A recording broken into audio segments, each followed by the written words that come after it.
From a distance, Sandringham looks like a perfect picture.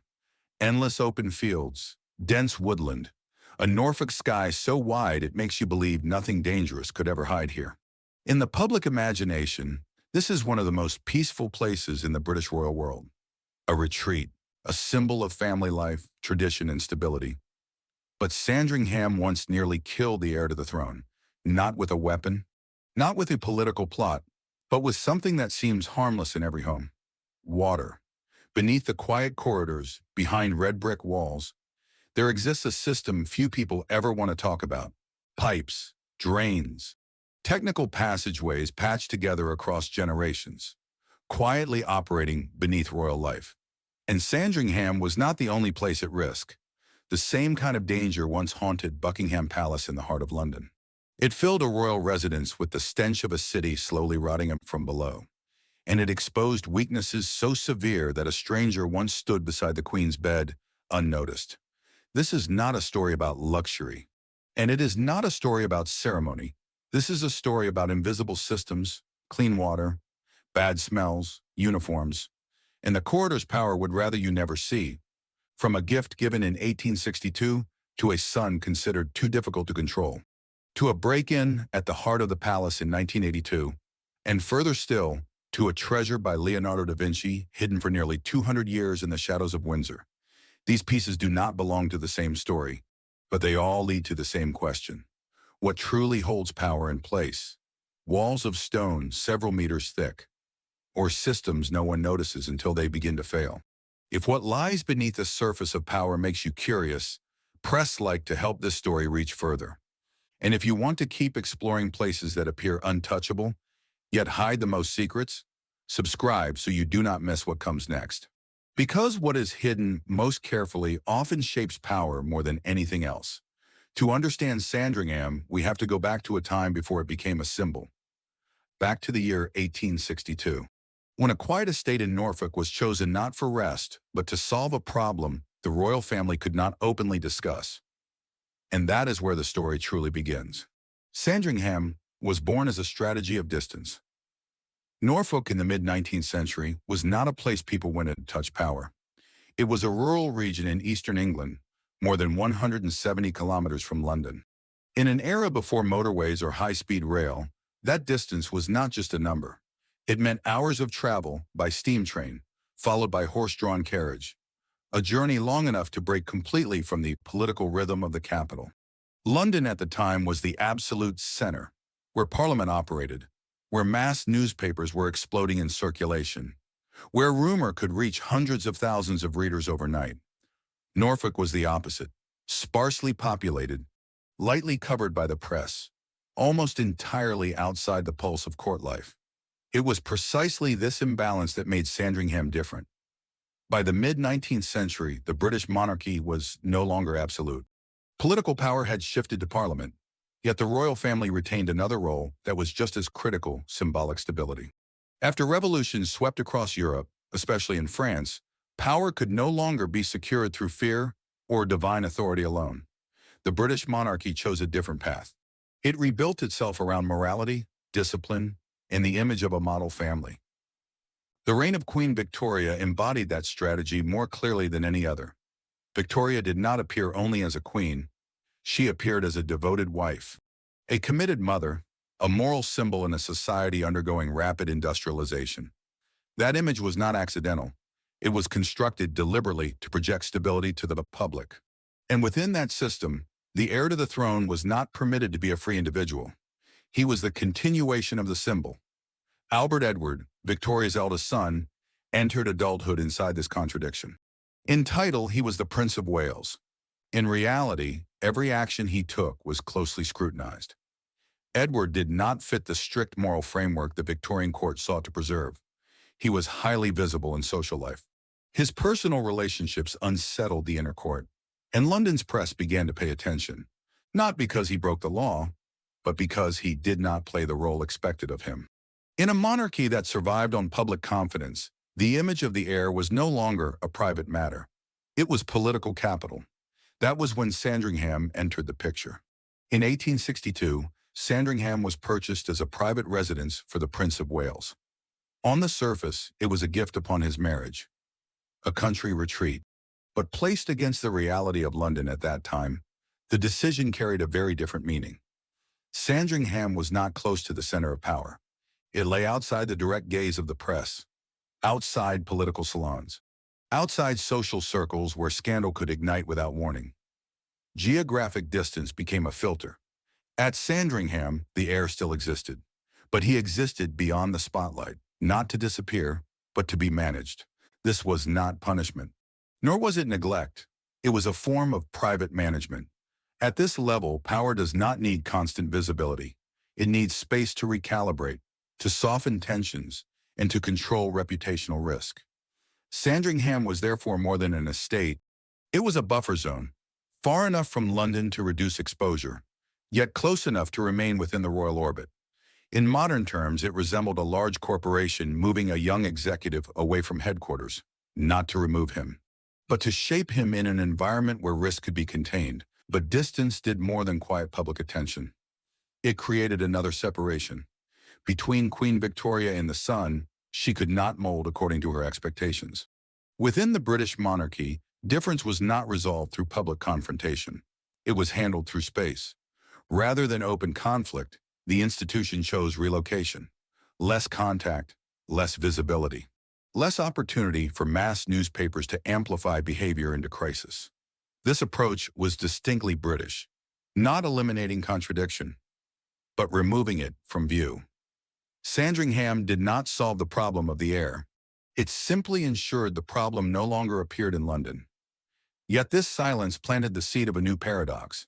Because when an heir is removed from public scrutiny, he is not only protected, he is also granted something else, control over space. And this is where the story begins to turn. From the moment Edward stepped into Sandringham, not merely as someone being managed, but as an owner, a new form of power began to take shape. Not political power, but power over environment. And that power would soon transform Sandringham from an instrument of control into a world rewritten according to the will of the heir himself. Edward rewrites the house. When distance is no longer enough, power begins to restructure space. In 1862, Sandringham was purchased, but for nearly a decade afterward, it remained little more than a royal property on paper. The old Georgian house still stood, balanced, ordered, restrained, an architectural expression of the 18th century discipline, not the psychology of a young heir coming of age in the Victorian era. Then, around 1870, everything changed. Edward did not renovate the house. He erased it. The Georgian structure was demolished entirely. Not because it was failing, but because it no longer served its purpose. At Sandringham, Edward did not want a place to live. He wanted a space that could operate according to his own rhythm, and this is where the story begins to turn. The new house rose in a 16th and 17th century revival style. Not a historically accurate reconstruction, but a carefully selected architectural language designed to create atmosphere. Steep roofs, heavy gables, red brick walls with visual weight, tall windows pulling daylight deep into the interior. If Georgian architecture represented order and restraint, this revival represented personal authority and presence. The house did not attempt to blend into the landscape. It asserted itself as the center. Inside, the structure revealed its intention even more clearly. The space was not organized around ceremony. It was organized around entertainment. The billiard room was built larger than those found in most aristocratic houses of the period. Warm lighting, ceilings low enough to contain sound. This was not a room designed for silence. Reception rooms were not rigidly separated. They flowed into one another.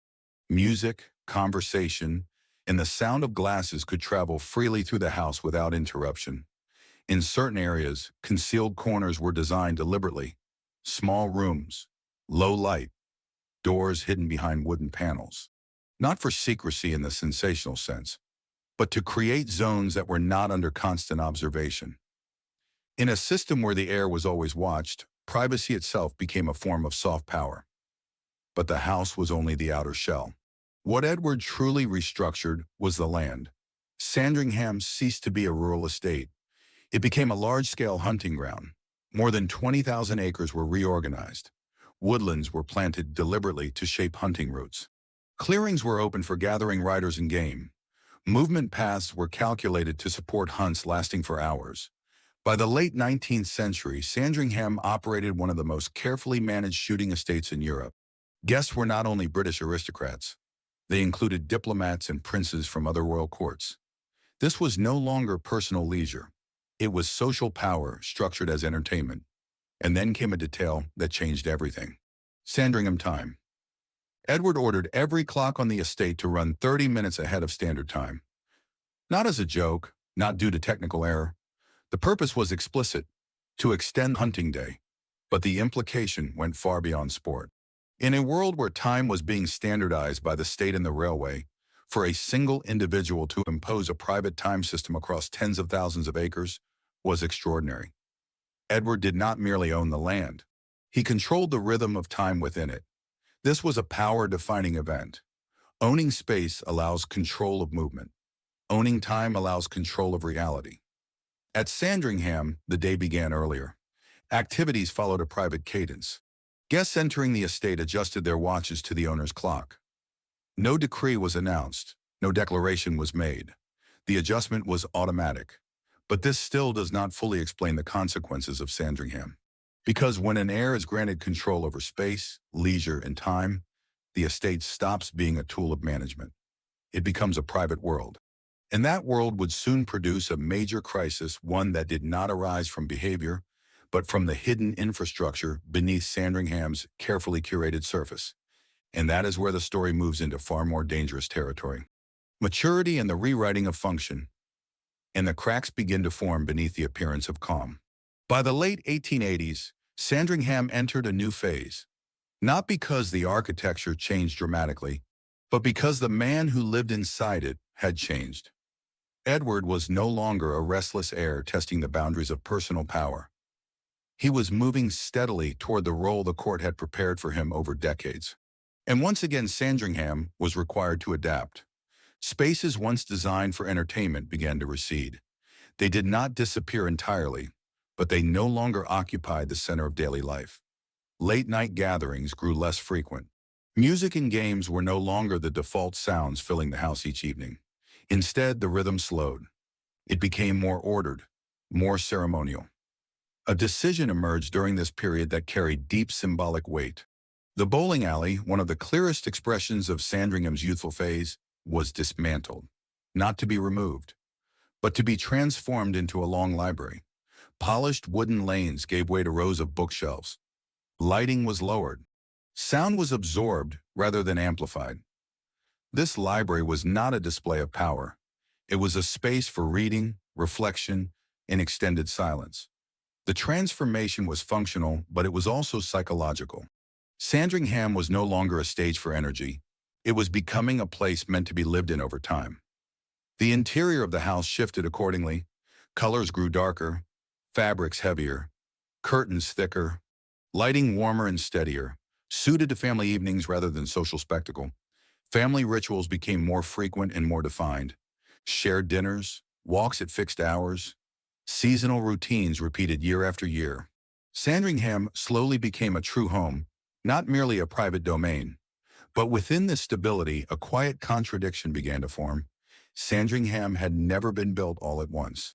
It had been expanded, modified, and repurposed continuously for nearly 2 decades. Plumbing systems were not installed as a unified whole. Drainage lines were added in stages. New pipes often ran alongside older ones without full replacement. Above ground, everything appeared calm. Below the floors, the structure was becoming dangerously complex. This was not a single design failure. It was the consequence of a house changing function faster than its infrastructure could keep up. A place once optimized for entertainment, later reshaped for family life, still relied on systems designed for earlier purposes. And this is where the story begins to slip off its safe trajectory. Because in the 19th century, infrastructure was not the first thing people associated with power. Yet it was infrastructure that determined who remained healthy, who fell ill, and who never left their rooms again. At this moment, Sandringham appeared to embody stability. A quiet countryside retreat, a contained royal household, a predictable rhythm of life. But beneath the thick carpets and solid wooden floors, a risk was building.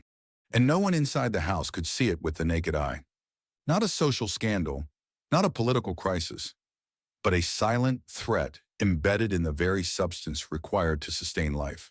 And that was when Sandringham entered the most dangerous phase of its history, the water crisis.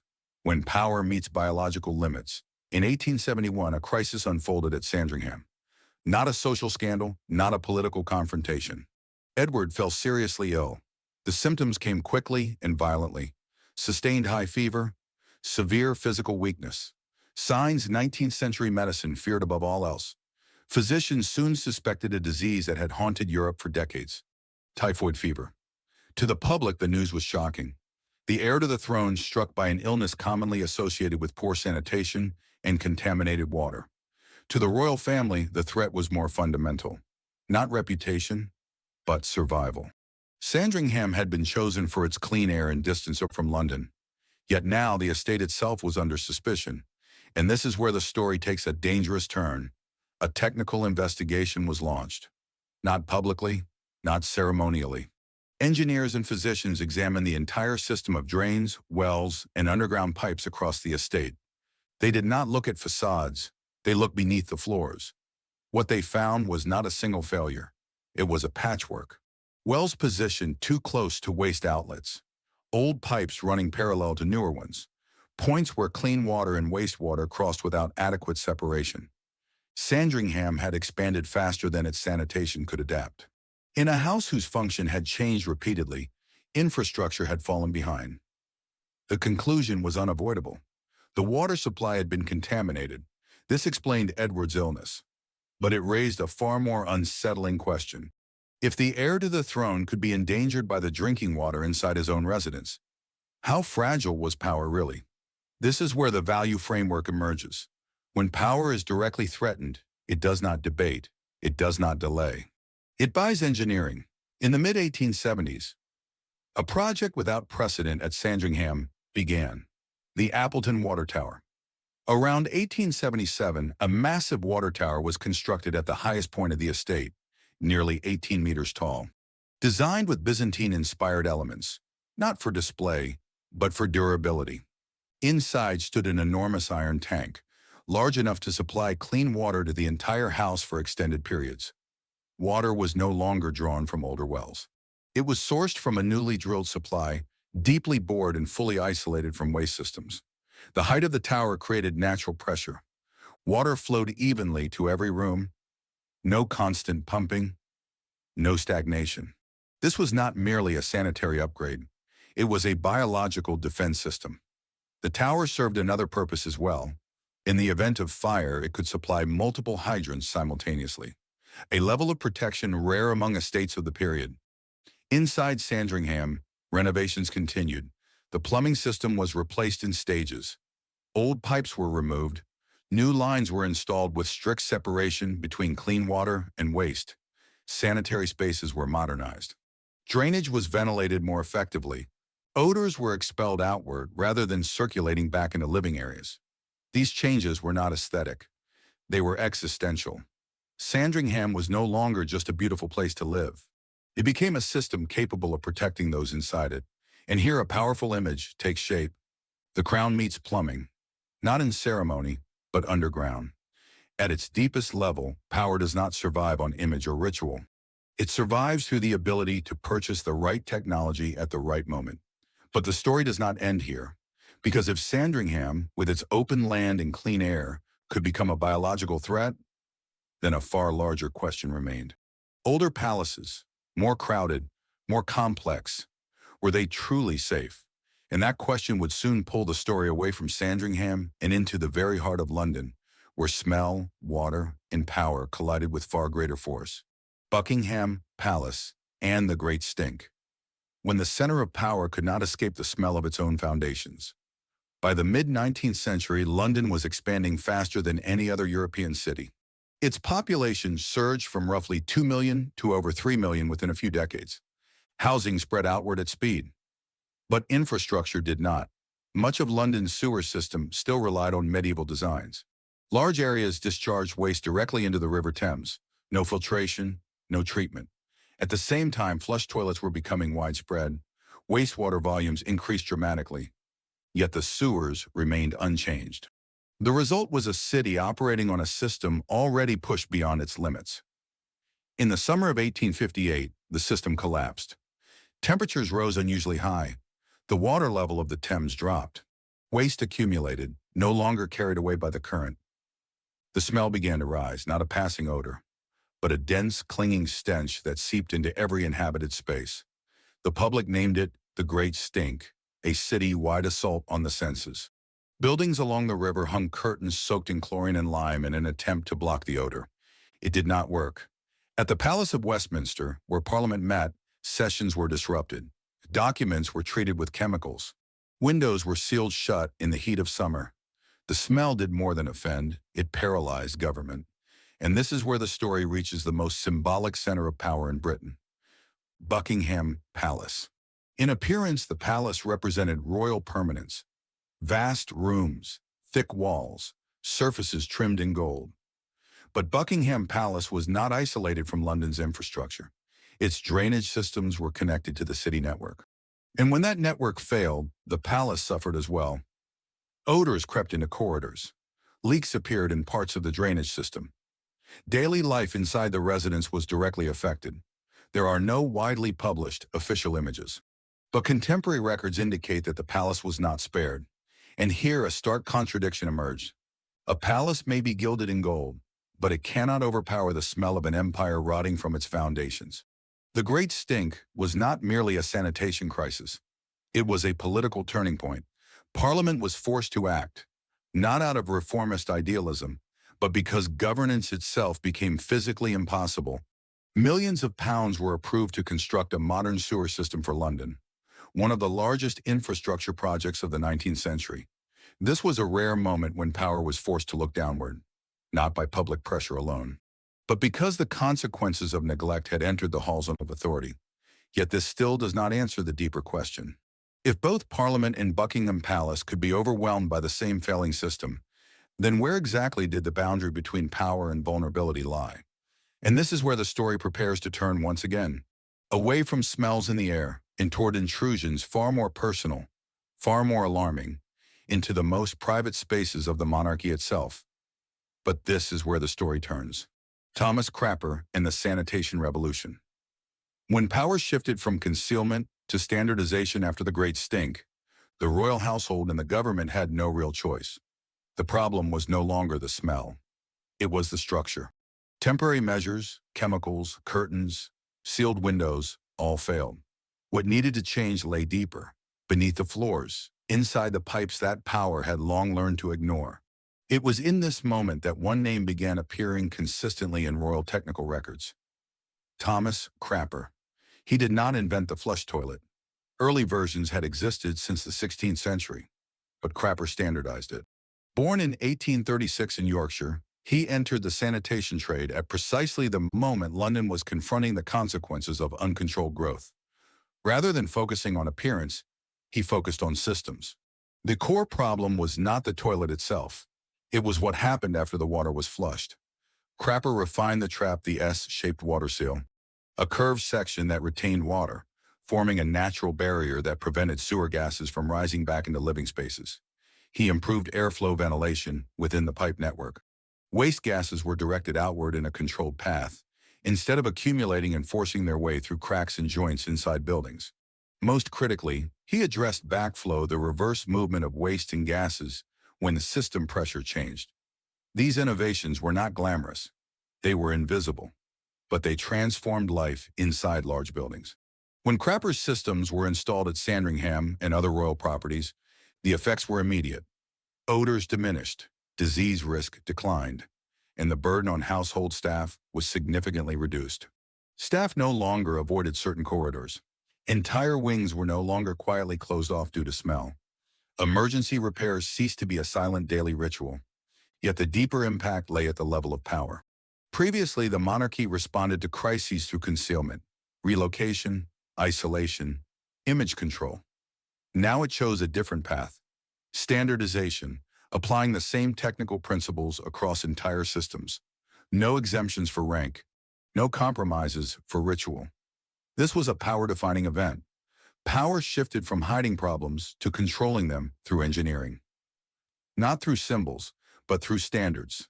And yet even this sanitation revolution did not end the story. Because once the pipes were under control, another kind of vulnerability began to surface. No smell, no bacteria, no warning signs, only corridors, passageways, and people who had been inside all along. But this is where the story turns. Security. When security becomes the new battlefield of power, to understand why security became a matter of survival for the British monarchy, we must return to its oldest defensive symbol, Windsor Castle. Windsor was never conceived as a ceremonial palace. It was built as a military fortress. Construction began around 1070, under William the Conqueror. The site sits on elevated ground overlooking the River Thames, approximately 35 kilometers west of London. This location was not chosen for beauty. It was chosen for strategy. From this position, royal forces could control western approaches to London. Incoming armies could be detected from miles away, and if necessary, the monarch could retreat and hold ground. For nearly 1,000 years, Windsor has remained the largest occupied castle in the world. The estate covers more than 5 hectares. Its stone walls measure several meters thick. Dozens of towers, narrow gates, and deliberately curved entrances were designed to slow any attacker. Inside, architecture served control rather than comfort. Corridors were narrow to restrict movement. Spiral staircases forced intruders to slow down and lose orientation. Hidden passages allowed the king to escape if outer defenses failed. Throughout the medieval and early modern periods, this was an exceptionally effective defensive machine. But the nature of threat changed. By the 19th century, the British monarchy no longer faced armies marching toward castle gates. There were no sieges, no ladders against the walls, no cannons battering stone. The new danger did not come from outside. It came from within. Infiltration. No banners, no weapons, no forced entry. Only the right corridor, the correct uniform, in the absence of suspicion. This is the paradox of historic palaces. The secret passageways that once saved kings in wartime became blind spots in modern security. Servants' staircases, service corridors, seldom used rooms. Together they formed a parallel circulation system, one that ran beside ceremonial spaces but was not always closely monitored. Windsor contains hundreds of rooms, dozens of internal routes, multiple layers where private life and operational movement overlap. The structure was designed to protect power from armies. But in the modern world, it began to expose power to a different kind of risk. Security was no longer a matter of stone and steel. It became a matter of people, routines, and assumptions. Who is allowed to pass? Who is assumed to belong? And who is never questioned? But this is where the story turns. Because if even a fortress built for war like Windsor was no longer immune to modern infiltration, then what was happening inside palaces never meant to defend themselves at all. Palaces built for ceremony, for openness, for daily access. And soon after, one event at Buckingham Palace would expose this vulnerability in a way no one expected. 1982. When a man walked into the Queen's bedroom, 1982, Buckingham Palace, the modern center of royal power in Britain, not a fortress, no deep moats, no stone walls meters thick like Windsor. Buckingham Palace was built for ceremony, reception, and public presence. Every day, hundreds of staff moved in and out, dozens of entrances, hundreds of windows. In the early hours of July 9, 1982, a man named Michael Fagan approached the eastern fence of the palace. Fagan was not a soldier, not a spy. He carried no weapon. He climbed a fence roughly 4 meters high, dropped into the inner grounds, and moved toward the exterior wall of the building. A ground floor window was not fully secured. Fagan climbed inside. The alarm system was triggered, but inside the control room, the signal was dismissed as a false alarm. It was not the first malfunction, not the first false alert, and no immediate response followed. This was where the chain of failure began. Inside the palace, Fagan entered a maze. Long corridors covered in thick carpet, low lighting, sound completely absorbed. Buckingham Palace is not a single coherent structure. It is an accumulation of wings layered across centuries. Ceremonial corridors, staff passageways, service staircases, rooms rarely used. Fagan moved deeper. He passed display rooms. walked beneath portraits, went through doors where no one stopped to ask who he was. A cleaner saw him, but assumed he belonged there. No uniform was required. Confidence was enough. Approximately 15 minutes passed. No one intervened. Fagan reached the private area. A door separating ceremonial space from the Queen's personal quarters was unattended at that moment. The door opened. Inside was the bedroom of Queen Elizabeth II. She was alone. Fagan stood beside the bed, pulled back the curtains. Morning light flooded the room. A conversation followed, lasting several minutes. The Queen remained calm. She spoke to keep him engaged, quietly attempting to trigger an emergency alarm. The alarm did not bring an immediate response. Eventually, a member of staff entered the room, recognized the situation, and summoned security. Fagan was restrained. There was no serious violence, no weapon. But the shock reverberated throughout the entire system. What made this incident extraordinary was not only that Fagan reached the Queen's bedroom, but why he came. According to his later statements, Michael Fagan said he wanted to speak with the Queen. At the time, Britain was in the grip of a severe economic crisis. Unemployment had exceeded 3 million, the highest level since the Second World War. Fagan was unemployed, recently divorced, struggling with personal collapse and a sense of social exclusion. According to police records and later interviews, he believed the Queen was the only person who might listen, not because of executive power, but because she symbolized the nation outside party politics. Some details of his account are inconsistent, and historians remain cautious about verifying every aspect of the exchange. But one fact is clear. This was not an act of violent conspiracy. It was an illusion of access. Fagan did not see Buckingham Palace as a fortress. He saw it as a place he could walk into to be heard. And that is what made the incident so dangerous. The subsequent investigation showed this was not a failure of a single individual. It was a sequence of small failures. A fence that could be climbed, a window that could be entered, an alarm that was ignored, staff accustomed to false alerts, private areas left briefly unattended. No single mistake was catastrophic on its own. Together they were.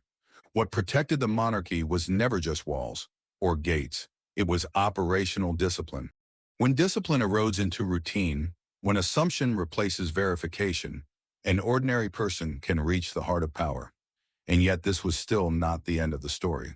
The Fagan incident, as shocking as it was, remained an intrusion from the outside. A few years later, another threat emerged. No fence climbed, no window forced. That individual walked through the front gate, wore a uniform, and was paid to be inside. But this is where the story turns. Undercover footman. When a uniform opens every door after the Michael Fagan incident in 1982, Buckingham Palace reinforced fences, windows, and alarm systems. But security does not exist only at the gates. It exists in hiring. In the early 2000s, a British journalist named Ryan Perry chose a different path. No fences climbed, no windows forced, no night intrusion. He applied for a job, a footman position, entry-level household staff, operational, not ceremonial. No public exposure. The recruitment process moved faster than many would expect. Background checks were minimal. A brief reference call. No deep scrutiny of motivation or previous profession. And Perry was hired. The moment he put on the royal uniform, everything changed. The uniform was not just clothing, it was a signal. Inside Buckingham Palace, a uniform meant belonging. No one asked many questions. No one demanded explanations. No one stopped him to verify access. The uniform became a kind of passport. Perry moved freely through spaces the public never sees. Staff corridors running behind ceremonial rooms. Service staircases connecting floors like arteries. Storage areas holding thousands of items. From silver trays to table linens. He entered purely operational spaces. Rooms never designed for cameras, and he began documenting, not luxury, but routine. Cereal boxes stacked in kitchens, crowded storage rooms, empty corridors staff walked through every day. He took photographs. No one stopped him. Not because he was discreet, but because no one imagined a uniformed staff member needed to be questioned. Perry even stepped onto the palace balcony. the iconic platform where the royal family appears during national events. Up close, the balcony was modest, far less grand than it appears on television. But standing there mattered. An outsider, not royal, not powerful, standing where millions only ever watch from afar. When the photographs were published, the public was not shocked by extravagance. They were shocked by ordinariness. Buckingham Palace appeared as a vast organization functioning day by day, with warehouses, technical corridors, repetitive routines. And there, another vulnerability was exposed. Not architectural, not technological. A vulnerability of trust. No one questioned why a new employee was present in so many areas. No one asked why he was taking photographs. Because in this system, the uniform had already done the work of the walls. Uniform beats walls. Not because the walls were weak, but because people trusted symbols more than procedures. After the incident, Buckingham Palace was forced to reassess its internal operations. Not only who could enter, but who was trusted. Yet even that did not close the story, because what Perry revealed was not only a security flaw, it was another truth. Behind ceremony, symbolism, and power, royal palaces remain places where people live and work every day. And wherever people exist, habits follow. But this is where the story turns. From security, the narrative now shifts toward what is kept most hidden inside these walls. Not people, not corridors, but what is stored away. Leonardo da Vinci, the mind power, chose to protect inside Britain's royal palaces. The most carefully guarded thing is not gold, not crowns, and not private rooms. It is knowledge. And the name at the center of that treasure is Leonardo da Vinci. Leonardo was not merely a painter. If he had been, his work would not have been kept hidden for centuries. Born in 1452, Leonardo lived in a world without modern science, without engines, without experimental medicine. Yet on his pages, ideas appeared that humanity would not fully understand for hundreds of years. He dissected the human body when doing so was forbidden. He drew muscles, bones, and veins with an accuracy medicine would only confirm in the 19th century. He studied the movement of water not as an artist, but as a physicist. The vortices he sketched would later become the foundation of fluid dynamics. He designed flying machines before humans understood the principles of flight. He sketched armored vehicles, rotating bridges, gears long before the industrial age existed. But what truly set Leonardo apart was not any single invention. It was how he thought. For Leonardo, drawing was not decoration. Drawing was thinking. His sketches were not finished artworks. They were a mind in motion, captured on paper. And because of that, they were never meant for display. Today, more than 600 drawings by Leonardo are preserved at Windsor Castle. No harsh light, no permanent exhibition, no unrestricted access. Many of these sheets appear almost blank to the naked eye. Leonardo used extremely fine metal point. The lines faded until they were nearly invisible. Only with the arrival of ultraviolet light did what time had hidden begin to emerge. Under UV illumination, the lines returned. Not just images, but the entire process of thought, corrections, abandoned ideas, unfinished mechanisms. Some pages once dismissed as empty were revealed to contain the full structure of a machine. Leonardo did not draw to publish. He drew to understand, and that is why his knowledge had to be protected like something alive and fragile. To preserve Leonardo was not to preserve a famous artist. It was to preserve a way of thinking through war, through fire, and through the collapse of empires. And here a paradox appears. If the monarchy could protect those fragile sheets of paper for more than 5 centuries, why were there other places built of stone and authority that nearly disappeared? But this is where the story turns. From the most carefully guarded intellect, the narrative returns to Sandringham, a place that did not protect knowledge, but people. Whitehall, where power learned how to fall, 17th century. London. Before Buckingham Palace became the central symbol, the power of England was concentrated at the Palace of Whitehall. Whitehall was not merely a palace. It was the largest palace in Europe at the time. More than 1,500 rooms, stretching nearly 800 meters along the River Thames, home to the Tudor and Stuart monarchs, the center of administration, ceremony, and absolute royal authority. Within this vast complex stood a structure of singular symbolic weight, the banqueting house. In 1619, its ceiling was commissioned to the master painter Peter Paul Rubens, not for decoration, but for declaration. The painting celebrated the divine right of kings, the belief that royal authority came directly from God. The king ruled not by consent of the people, but by divine will. Anyone entering the hall was forced to look upward, not just at art, but at power made sacred. The man who walked beneath that ceiling most often was Charles I. Charles I was King of England, Scotland, and Ireland, reigning from 1625. He lived more than 3 centuries before Elizabeth II, in an England that was not yet a constitutional monarchy, where the king believed his authority stood above Parliament. Charles I believed absolutely in divine right. He viewed Parliament as an instrument, not a counterbalance. But England was changing. Trade expanded. A middle class emerged. Parliament demanded control over taxation and spending. The conflict was no longer ideological. It became a struggle for power. In 1642, the English Civil War erupted. The nation fractured. Royalist forces turned their weapons against the armies of Parliament. For the first time in modern European history, a reigning monarch was captured and put on trial by his own subjects. Charles I was charged with treason, not against a foreign enemy, but against the nation he ruled. January 30th, 1649. A bitter winter morning. Outside the banqueting house, a wooden execution platform was erected against the wall. Not in a public square, but within the very space of former royal power. Charles I stepped outside. He passed through the banqueting house one final time, walked beneath Rubens's ceiling, where divine authority had been painted as unquestionable. Then he stepped onto the frozen ground beyond.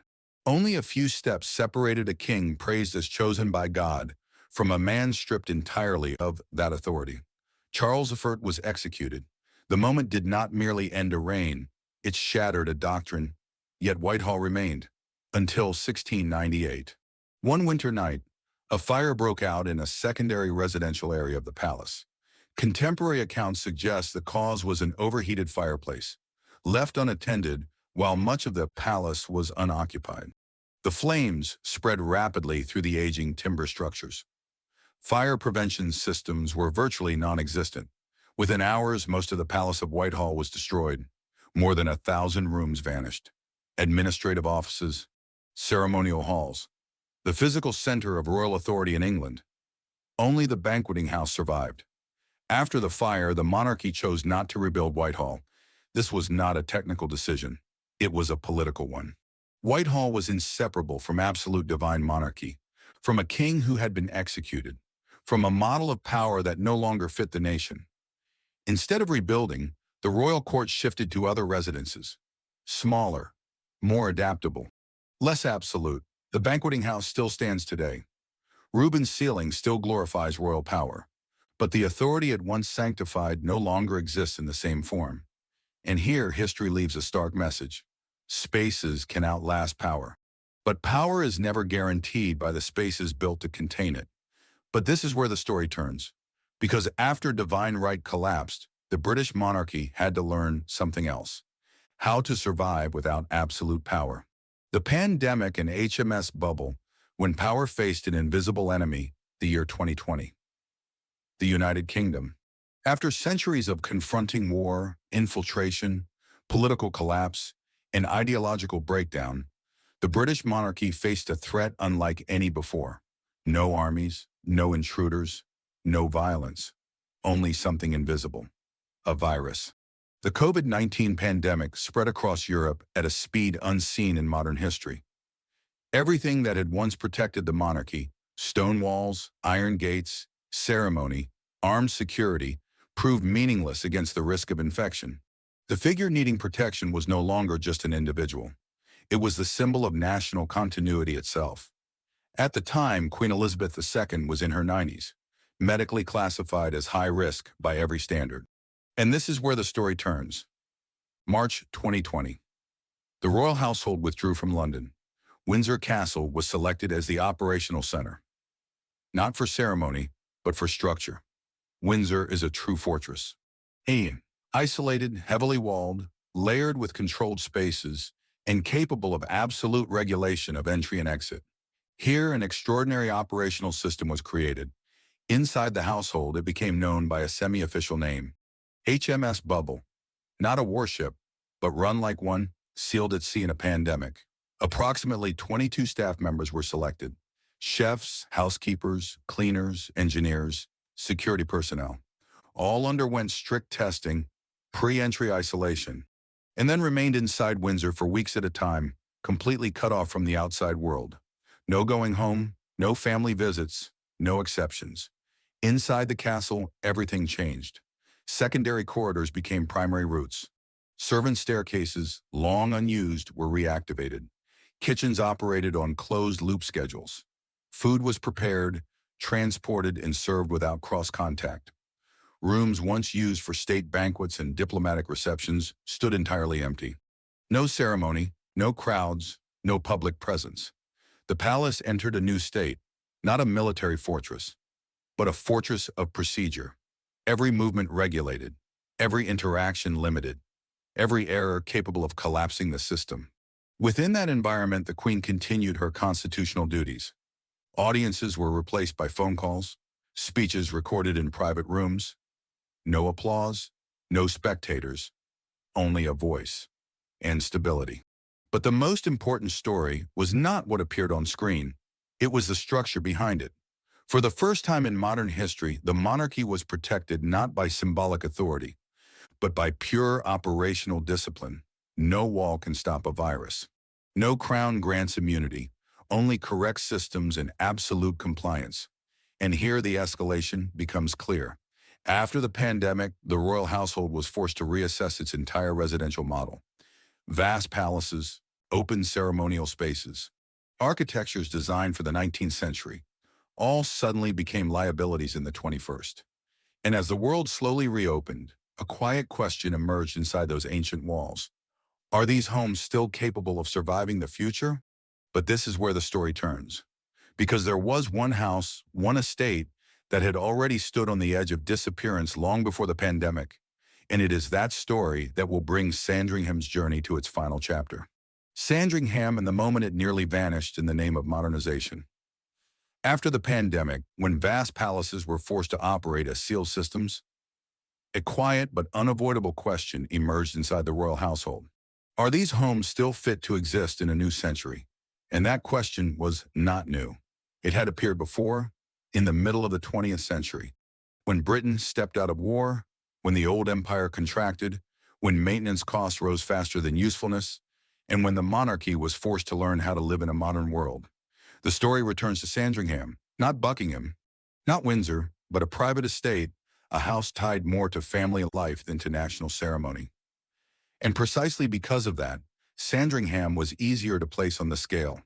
By the 1950s and 1960s, the pressure became increasingly clear. An aging heating system, a structure layered with additions from different eras. Plumbing, wiring, and living spaces no longer aligned with post-war standards. Each repair exposed yet another layer of difficult history.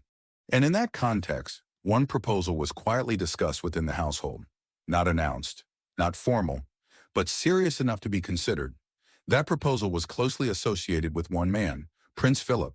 Philip was not king, but he was the husband of Queen Elizabeth II, a man of the 20th century, naval-trained, formed by war, displacement, and reconstruction. Philip believed in function, in light, in clarity of structure and efficiency. To him, Sandringham was a house stretched too far by history, overlapping wings, winding corridors, living spaces fragmented by decisions made across generations. One option was placed on the table: keep the land, but remove the entire existing structure. Build a new residence, more modern, fewer rooms, brighter, aligned with contemporary life, not to erase the past, but to move forward. And this is where the tension appeared.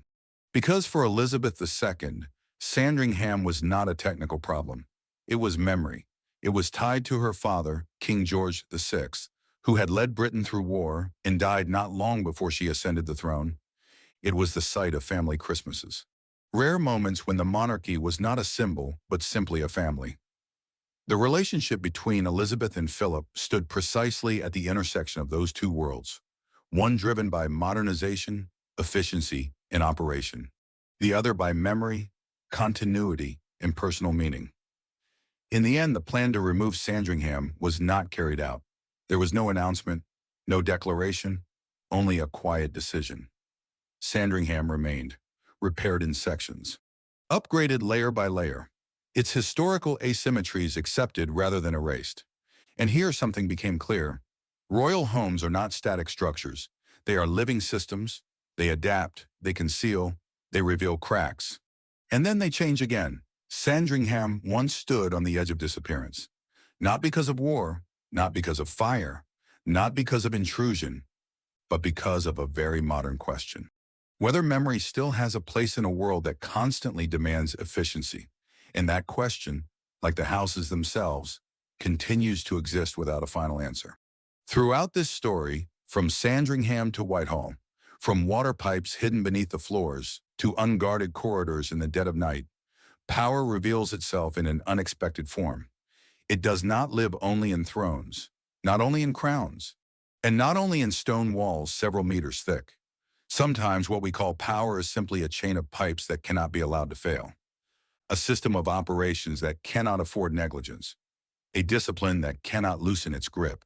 Royal palaces have survived into the present not because they remained unchanged, but because they learned how to do two things at once. They learned how to keep secrets, and they learned how to shed their skin. They hide what must be hidden. They repair what must be repaired, and when necessary, they accept change so they do not disappear. Yet within those cracks, one question has never gone away. If a place could protect Leonardo's drawings from light for centuries, but could not protect the Queen's bedroom from an unarmed stranger, then what is truly the final wall of power? Stone, money, technology, or the people standing behind the system? And perhaps that is why stories about palaces are never really about architecture. If you want to go deeper into the hidden mechanics of power, into places that appear untouchable, yet prove far more fragile than we imagine, continue with the videos now appearing on your screen. They go further, and the contradictions grow sharper. For now, if this story gave you something to think about, leave a like, subscribe, and share your thoughts in the comments. Thank you for watching. See you in the next story.